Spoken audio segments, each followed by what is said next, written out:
Selamat pagi Sobat Kicau Mania. Jumpa lagi dengan channel YouTube kita. Sebelum kita lanjut pembahasan di video ini, silakan di like, subscribe, dan share sebanyak mungkin. Jangan lupa di komen kalau ada yang ingin ditanyakan, silakan. Sobat Kicau Mania, ya. Ini pemandangan yang kita tunggu-tunggu ini ya. Ini pemandangan yang kita tunggu-tunggu sebagai seorang peternak burung murai batu. Ini barusan anakan dari kandang satu ini turun dari glodok. Jadi dia sudah beranjak dewasa. Ini sekitar umurnya 11 hari ya Sobat Kicau. Ya, baru belajar terbang, baru belajar nangkring ya. Pagi ini turun dari glodok. Nah, ini petanda bahwa dia ini mau proses untuk menjadi trotolan yang sehat, yang kuat. Jadi untuk membuat trotolan ini sehat dan kuat, fighter ya, kita lebih dominannya ini di peternakan ini kita pakai sistem lolo induk Sobat Kicau ya. Ya, lolo induk ini sangat membantu. Jadi kita di sini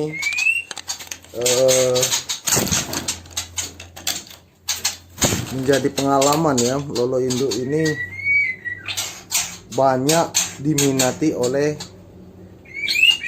para pembeli ya. Kita senangnya lolo induk ini memang praktis Sobat Kicau ya. Cuman di sini kita harus fokus ke kandang untuk menyiapkan makanannya. Seperti ini sudah kosong ya Sobat Kicau Mania. Sudah kosong. Di ember juga posisinya juga sudah kosong ini ya. Kita harus isi, wajib ini Sobat Kicau ya, kita isi. Jadi untuk lolo induk ini Sobat Kicau Mania, dia ini tidak terlalu repot ini ya. Jadi seperti yang kita lihat di sana ya, indukan ini sangat lincah, sangat terlatih ya. Dia ambil ini jangkrik, dia sangat lincah, dia lebih pintar dari kita dalam urusan meloloh anaknya. Jadi inilah tujuannya lolohan induk ini Sobat Kicau Mania ya. Kita serahkan kembali seperti di alam ya. Kalau di alam seperti inilah keadaannya Sobat Kicau ya. Kita saksikan ya. Ini pemandangan yang bagus ini Sobat Kicau ya.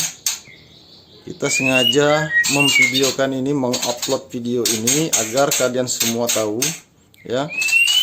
Kehidupan di alam liar seperti inilah pada umumnya murai batu. Mereka tidak terlalu sering di atas Sobat Kicau.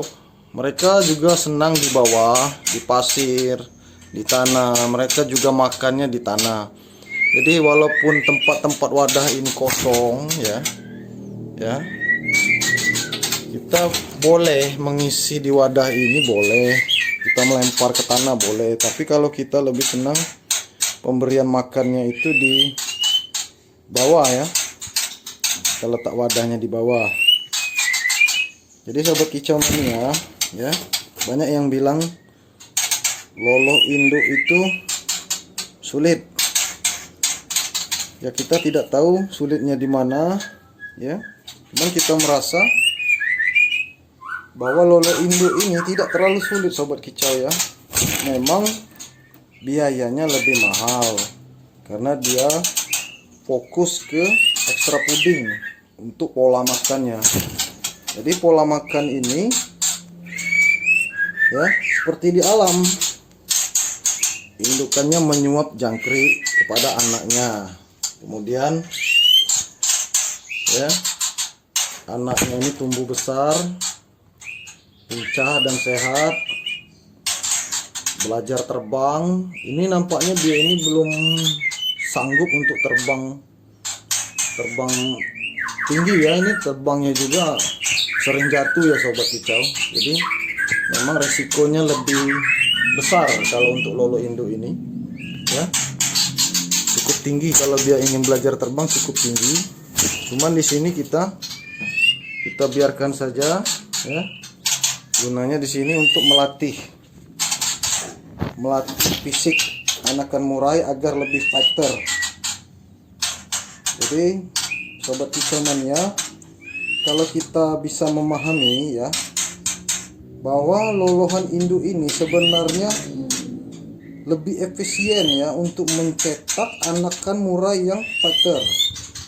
Ya, ini sobat kicau mania, kita lihat di video ini, ya. Ini proses indukan betina ingin melolo anaknya, sama seperti manusia, ya. Kalau anak-anak yang sudah mulai lincah itu, ya, lebih senang main ketimbang makan. Jadi inilah caranya murai betina ini membujuk anaknya untuk makan, ya. Dia dorong-dorong sampai anaknya buka mulut, nanti dia suap. Ini penuh kesabaran sobat kicau mania, ya. Jadi kita sebagai manusia, kita bisa belajar dari pemandangan seperti ini, bahwa menyuap anak itu, ya, khususnya orang tua, harus sabar. Ini sama dengan burung murai batu ini, ya. Indukannya sangat sabar, ya. Indukan betinanya dia potong-potong kaki jangkriknya, dia lunakkan dulu jangkriknya, dia tahu untuk kebutuhan anaknya. Jadi dia fokus untuk melolo anaknya ini. Dia tahu pemberian ekstra puding yang baik. Jadi jangkrik yang diberikan itu posisinya menurut indukan betinanya sudah siap untuk dia suap, ya. Beda dengan kita manusia. Kalau kita melolo anakan murai, ya, kita tidak seperti indukan betina. Bisa jadi kita cuman langsung asal kasih ke mulutnya. Padahal itu secara teknik, ya, kita perhatikan itu ada tekniknya. Si betina ini, ya, ketika ngambil jangkrik untuk anaknya itu tidak langsung diberikan. Dia olah dulu, dia hancur-hancurkan dulu sampai lunak, baru dia ambil, lalu dia berikan kepada anakannya untuk dilolo. Ini anakannya ini susah makan, ya guys, karena dia ini, sepengalaman kita, kalau lolo induk sudah asik nangkring, ya, di kandang, sudah bisa belajar terbang, itu anakannya memang kurang fokus untuk makan, ya. Dia melihat situasi untuk belajar terbang. Nah, seperti ini kita lihat sobat kicau, ya. Proses belajar terbang ini tidak mudah, ya. Belajar terbang ini seperti inilah. Anakan murai batu ini belajar terbangnya, kadang-kadang dia jatuh, kadang-kadang dia, ya, istilahnya itu belajar sambil makan. Jadi kalau sama kita ini, kalau kita rawat ini belum tentu, ya, belum tentu hidup, guys, ya. Makanya banyak kejadian di tangkaran lain, ya, peternak-peternak lain umur-umuran segini sangat rentan, ya. Kita tidak tahu pola makannya, kita asal-asalan, itu berakibat fatal. Sedangkan di sini kita percayakan sama indukan betinanya dan juga indukan jantannya, ya. Jadi peran kedua indukan ini, sobat kicau mania, semuanya meloloh anakannya, ya. Tidak ada indukan itu yang kejam sama anaknya, ya. Dia sangat telaten, dia sangat sabar, ya. Dia juga menyuap anaknya itu tidak langsung, dia semuanya proses, ya. Proses makanan itu dia olah dulu. Jadi sobat kicau mania, ya, ini video ini sekaligus menjawab pertanyaan buat kalian semua, ya, yang kemarin bertanya kepada kita, lolohan induk ini lambat produksi lagi katanya. Tidak juga sobat kicau mania ya, seperti kita saksikan di video-video sebelumnya ya. Lolohan induk ini ya, di kandang 2 dan kandang 3 itu dia sudah bertelur, sudah ngeram lagi.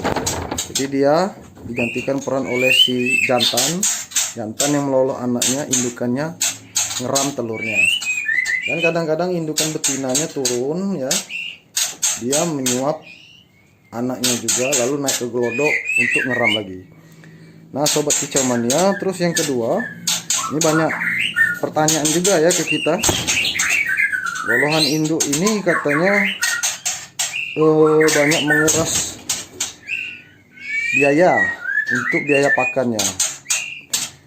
Jadi sobat kicau mania, sebenarnya di masa produksi ini adalah masa pengiritan untuk kita semua. Kenapa? Karena lolohan induk ini ya, kita memakai jangkrik ini sekitar 85% semuanya jangkrik. Jadi kita dapat menyimpulkan ya, jangkrik ini mudah didapat dan harganya terjangkau ya. Ini namanya biayanya cukup irit ya. Jadi kalau ada yang bilang biayanya mahal dan boros, itu tergantung dari penangkarnya masing-masing ya. Dulu kita pernah juga sobat kicau ya, kalau melolo induk ini kita terlalu khawatir, kita membeli kroto yang banyak ya, padahal kroto itu belum tentu cocok untuk krotolan, karena di kandang ini juga tergantung cuaca sobat kicau ya. Itu semua sudah kita uji ya. Jadi itu pola makanannya memang ada di setting masing-masing ya. Bisa jadi krotonya itu kita berikan ke tempat ini seminggu sekali ya, bisa jadi 2 minggu sekali. Cuman setiap harinya kita wajib memberikan jangkrik ke tempat wadah atau tempat pakan jangkrik ini ya, di kandang ini wajib ya. Ini sobat kicau mania ya, ini pemandangan yang menurut kita sangat luar biasa, peran seorang ibu ini ya. Jadi betina murai batu ini ya, sangat sibuk mengolah makanan untuk anakannya ya. Dia tahu kebutuhan untuk anaknya seperti apa ya. Jadi dia mengukur porsi sendiri ya, jangan sampai fatal. Dulu pengalaman kita ya, kita sering ya mendapat kejadian fatal, kita tidak tahu porsi yang kita berikan kepada anak murai. Waktu itu kita loloh tangan, loloh sendiri, akhirnya mati. Tapi dengan adanya kita merubah sistem kita di tangkaran ini, di kandang ini, dengan sistem panen lolohan induk, ini resiko kematiannya sangat minim sobat kicau ya. Disinilah sebenarnya yang kita katakan ini ujian seorang penangkar ini juga harus sabar. Jadi kita melihat pemandangan seperti ini, kita sabar. Kita belum bisa untuk menjualnya di umur seperti ini, kita harus menunggu sampai dia menjadi trotol yang kuat. Kita harus sabar menunggu ya sobat kicau mania. Dan juga kita tidak memaksakan indukan betina itu ya, kita panen anaknya, kita paksa dia untuk bertelur lagi ya, ngeram lagi, produksi lagi. Itu sebenarnya menurut saya pribadi sobat kicau itu kurang efektif. Makanya ketika menetas ya, anakannya ada yang sakit, kekurangan gizi, kekurangan kalsium. Kenapa? Karena tidak ada jarak, tidak ada jarak istirahat untuk betinanya, baik si betina maupun si jantan sobat kicau mania ya. Semuanya butuh istirahat, sama kayak manusia ya. Jika ingin punya anak ya, tidak mungkin sudah melahirkan tiba-tiba besoknya ingin punya anak lagi, ya kan capek. Begitupun dengan hewan, begitupun dengan burung ini. Janganlah kita buat mereka ini terasa capek, jenuh, dan stres. Dengan adanya seperti ini, kita menikmati proses, mereka pun menikmati proses. Jadi kita biarkan saja mereka melolok induk sampai datangnya birahi lagi dan masa kawin untuk produksi lagi, maka mereka akan bertelur dan mengeram lagi. Oke sobat kicau mania, itulah pembahasan kita kali ini. Semoga bisa dimengerti, dipahami buat kalian penangkar baru pemula. Tidak usah khawatir ya. Kita akan berbagi tips dan informasi penting seputar penangkaran murai batu. Simak terus videonya, video selanjutnya. Sekian dulu video kali ini. Terima kasih. Sobat kicau mania tetap semangat. Salam kicau mania. Assalamualaikum warahmatullahi wabarakatuh.